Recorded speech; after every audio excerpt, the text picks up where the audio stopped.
Astagfirullah, perempuan miskin ahli ibadah masuk neraka karena air wudhu. Kisah menyedihkan ini dialami perempuan miskin tapi rajin ibadah. Kadang kita sebagai manusia sering fokus melihat hal-hal yang besar, padahal sesuatu yang sudah jelas tampak dan jelas hukumnya, pasti hukumannya juga jelas. Akan tetapi bagaimana dengan hal-hal kecil yang justru kita harus perhatikan? Terkadang hal-hal kecil ini justru yang akan menyesatkan. Berwudu adalah kegiatan yang memberikan kebaikan dan banyak manfaat.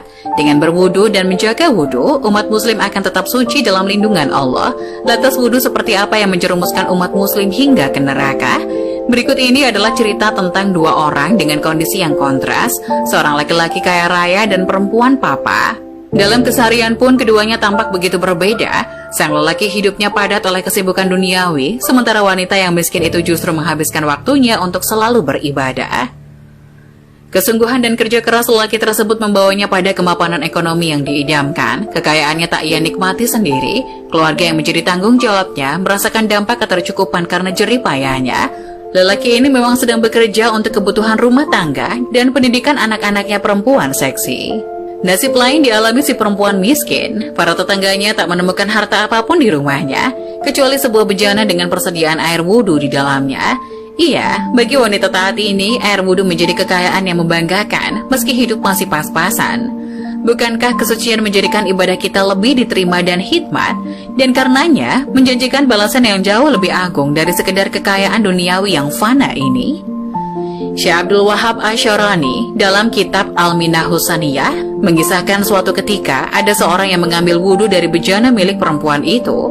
Melihat hal demikian, si perempuan berbisik dalam hati, kalau air itu habis, lalu bagaimana aku akan berwudhu untuk menunaikan sembahyang sunnah nanti malam?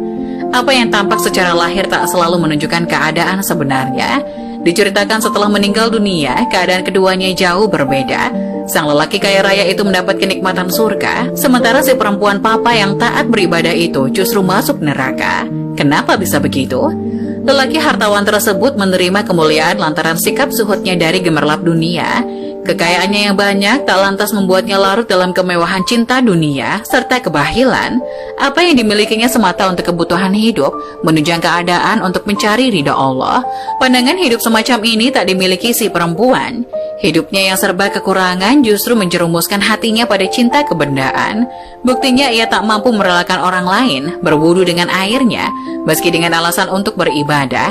Ketidakikhlasan adalah petunjuk bahwa ia miskin bukan karena terlepas dari cinta kebenaran, melainkan dipaksa oleh keadaan. Syekh Abdul Wahab Asy'arani menjelaskan dalam kitab yang sama bahwa zuhud adalah meninggalkan kecenderungan hati pada kesenangan duniawi, tapi bukan berarti mengosongkan tangan dari harta sama sekali. Segenap kekayaan dunia direngkuh untuk memenuhi kadar kebutuhan dan memaksimalkan keadaan untuk beribadah kepadanya.